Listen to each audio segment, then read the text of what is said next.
வணக்கம் சார். வணக்கம்மா. சார், உங்களுடைய தமிழ் சிறப்புகளை பத்தி செந்தாமரை அவர்கள் சிறப்பாக சொன்னாங்க சார். அதை பத்தி சில கேள்விகள் உங்ககிட்ட கேட்கிறோம் சார். உங்களுக்கு தமிழ் இலக்கியத்துல ரொம்ப பிடிச்ச புக்குன்னா, உங்களோட ஃபேவரட் புக்குன்னா எதை சார் சொல்லுவீங்க? அப்போ அதாவது எல்லாரும் எனக்குன்னு இல்லை, கண்டிப்பா எல்லாத்துக்கும் ஒரு பிடித்த புத்தகமாகவும் படிக்க வேண்டிய புத்தகமாகவும் நான் சொல்வது என்னன்னா திருக்குறள் படிங்க. கண்டிப்பா சார். அப்புறம் நம்ம ஔவையாருடைய மூதுரை. Yes sir. அதுல திருக்குறள் அப்படின்னும் போது இந்த திருக்குறளை பத்தின நிறைய விஷயங்கள் நம்ம சொல்லலாம். ஏன்னா திருவள்ளுவர் வந்து ஏறக்குறைய 2000 ஆண்டுகளுக்கு உட்பட்ட ஒரு எஸ் சார். நூலா சொல்லப்பட்டாலும் இன்றைய காலகட்டத்துக்கும் எல்லா மனிதர்களுக்கும் இது ஜாதி மதம் கடந்து தேசம் கடந்து எல்லா வித மனிதர்களுக்கும் ஒரு பொருத்தமான ஒரு நூலா நம்ம திருக்குறளை சொல்லலாம். அதுல எஸ் வந்து வாழ்வியல் நெறிகள் அப்படின்னு சொல்லும் போது எல்லா மனிதனுக்கும் பொதுவான என்ன, ஏதாவது எந்த ஒரு மனித வாழ்க்கையில ஒரு உதாரணமா ஒரு ஒரு நிர்வாகத்துல இருக்காங்க, அவர்களுக்கு தொடர்பான விஷயங்கள், ஒரு ஆசிரியரா இருக்காங்க, கணவனா இருக்காங்க, மனைவியா இருக்காங்க, அரசியல்வாதியா இருக்காங்க. ஸோ இப்படி எல்லா தரப்பட்ட மக்களுக்கும் சொல்லப்படக்கூடிய கருத்துக்கள் அதுல நிறைந்திருக்கு. ஆகவே எனக்கு அந்த திருக்குறள் அப்படிங்கிறது ரொம்ப ஒரு மிக பிடித்த ஒரு இலக்கிய நூல். அதுக்கு அடுத்தபடியா ஔவையாருடைய மூதுரை அப்படின்ற புத்தகம் நிறைய வாழ்வியல் நெறிகளை சொல்லக்கூடிய ஒரு நூலா இருக்குமா. சார். சார், நெக்ஸ்ட் கொஸ்டின் என்னன்னா, உங்களோட தமிழ் இலக்கியத்துல ரொம்ப பிடிச்ச கவிஞர்னா யாரு சார் நீங்க சொல்லுவீங்க? கவியரசு கண்ணதாசன் எனக்கு ரொம்ப பிடிச்ச ஒரு ஓகே சார். கண்ணதாசன். இன்னும் ஒரு சிறப்பு என்னன்னாக்கா, இன்றைக்கு அவருடைய பிறந்த நாள். ஓகே கவியரசு சார். கண்ணதாசனுடைய பிறந்த நாள். ஏன்னா எதுக்காக பிடிக்கும் அப்படின்னாக்கா ஒவ்வொருக்கும் ஒவ்வொரு கண்ணோட்டத்துல ஒரு துறை சார்ந்துள்ள பிடிக்கும். எனக்கு கண்ணதாசனுடைய, கண்ணதாசனை பிடிக்காதவர், தமிழ் தெரிந்தவர்கள் கண்ணதாசனை எஸ் சார். பிடிக்காதவங்க இருப்பாங்கன்னு சொல்ல முடியாது. ஏன்னா அவருடைய வரிகள், அவர் வந்து ஒவ்வொரு கவிதைகளாகட்டும், அவருடைய புத்தகங்களாகட்டும், இந்த சினிமா பாடல்களாகட்டும், எல்லாமே ஒரு மிகச்சிறந்த கருத்து செறிவுமிக்க தத்துவங்கள் நிறைந்த பாடல்கள். அது என்றைக்கு எல்லா சூழலுக்கும் அவர் என்னன்னு சொன்னா ஒரு சமகால வள்ளுவனை கூட நான் வந்து சொல்லுவேன். கவியரசு கண்ணதாசன். ஸோ அந்த அளவுக்கு ஒரு மிக பிடித்த ஒரு கவிஞர் கண்ணதாசன் அவர். சார், ஒரு நிறைய கவிதைகளை எழுதியிருக்காருங்க சார். அதுல உங்களுக்கு பிடிச்ச கவிதை கொஞ்சம் எங்களுக்காக வரிகள் கொஞ்சம் சொல்லுங்க சார். அது அது கவிதை சினிமா பாடலா தான் அந்த கவிதையில இருக்கு. அது நெஞ்சில் ஒரு ஆலயம் அப்படின்ற ஒரு படத்துல வரக்கூடிய நெஞ்சில் ஒரு ஆலயம் மயக்கமா கலக்கமா அப்படின்ற ஒரு பாடல் வரிகள். அதுல வந்து உனக்கும் கீழே உள்ளவர் கோடி நினைத்து பார்த்து நிம்மதி தேடு அப்படின்ற சார், எங்களுக்காக வரிகள். 4 வரிகள் பாடுங்க சார். பாடங்கள்லாம் இல்லைம்மா, கவிதைகள் நல்லா படிக்கும். அந்த கவிதை வரிகள் நல்லா ஒரு பாடல் கேட்கல, அந்த பாடல்ல இருக்கக்கூடிய கவிதை வரிகளை உற்று கவனிப்பேன். அதில் இருக்கக்கூடிய கருத்துக்களை ஆழமா அதுல சில விமர்சனங்களும் சில உள்ளார்ந்த அர்த்தங்களை நான் ரொம்ப கவனிப்பேன். அது எனக்கு ரொம்ப பிடிச்ச விஷயம்.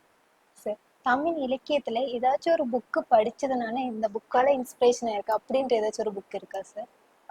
ஒரு சில புத்தகங்கள் படிச்சிருக்கேன். அதுல குறிப்பா சமீபத்துல வந்து ஜெயமோகன் அவர்களுடைய யானை டாக்டர் அப்படின்ற ஒரு புத்தகமும், அவருடைய சோற்று கணக்கு அப்படிங்கிற புத்தகமும் நான் படித்தேன். மிகச்சிறிய புத்தகம் தான்.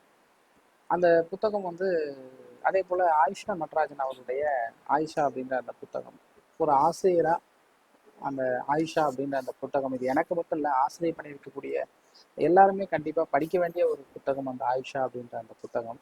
ஏன்னா ஒரு வகுப்பறையில் இருக்கக்கூடிய ஒரு மாணவிய அல்லது ஒரு மாணவர்களை எவ்வாறு நம்ம அவங்கள வழிநடத்தணும், அவன் வழிநடத்தும் தவறும் போது தவறான வகையில் அவங்க வழிநடத்தும் போது எந்த மாதிரியான எதிர்மறையான முடிவு கிடைக்கும். நம்ம வகுப்பறையில ஒரு பயன்படுத்தக்கூடிய ஒரு சிறிய வார்த்தை கூட, எதிர்மறையான வார்த்தைகள் கூட எந்த அளவுக்கு அந்த மாணவ மாணவர்களுடைய மனதுல ஆழமா பதிஞ்சு அவர்கள் எந்த மாதிரியான எதிர்மறையான முடிவுகளை எடுப்பதற்கு ஒரு வழிவகையா இருக்கும் அப்படின்றதுக்கு ஒரு மிகச்சிறந்த ஒரு புத்தகம். அதுவும் கூட ஒரு மிகச்சிறிய புத்தகம், ஒரு 20-25 பக்கங்கள் இருக்கக்கூடிய ஒரு புத்தகம் தான். ஸோ ஆசிரியர்களா அந்த அந்த புத்தகம் கண்டிப்பா அதை படிச்சு முடிக்கும் போது நான் என்னை அறியாம அழுதுட்டேன்னு கூட சொல்லலாம். அதே போல முன்ன சொன்ன ஜெயமோகன் அவருடைய யானை டாக்டர். ஏன்னா அந்த புத்தகத்தோட சிறப்பு என்ன அப்படின்னாக்கா, நம்ம இன்னைக்கு இருக்கக்கூடிய இளைய சமுதாயத்தினர் வந்து நிறைய குடிப்பழக்கத்துக்கு அடிமையா இருக்காங்க.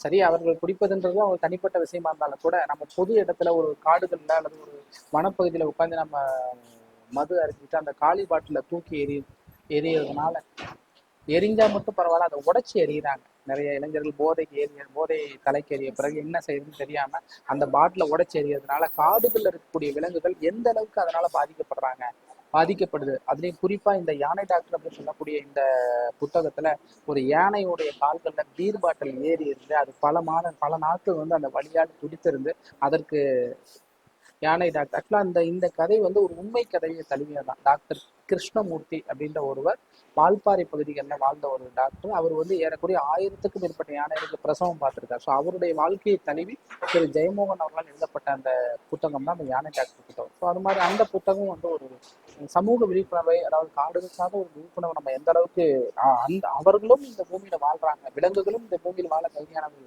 இந்த பூமி நமக்கானது மட்டுமல்ல அவர்களுக்கானது தான் அப்படின்ற ஒரு ஒரு மிக தெளிவான ஒரு பார்வையை நமக்கு கொடுப்பதற்கு அந்த புத்தகம் மிகச்சிறந்த ஒரு உதாரணமாக சொல்லலாம். இது மாதிரி சில புத்தகங்கள் ரொம்ப மிக பிடித்த புத்தகங்கள் படிச்சிருக்கேன். அதெல்லாம். Okay sir. சார் நீங்கள் நிறைய பிஹெச்டி காலேஜில் ப்ரொமோட் பண்ணியிருக்கீங்க சார். அதை பற்றி உங்களோட எக்ஸ்பீரியன்ஸ் கொஞ்சம் சொல்லுங்கள் சார். இப்போ இதுவரை எங்கிட்ட ஒரு 6 மாணவர்கள் பிஹெச்டி முடிச்சிருக்காங்க. அவங்க டாக்டரேட் ஆகிட்டு பல்வேறு பகுதியில் ஒர்க் பண்ணிட்டு இருக்காங்க.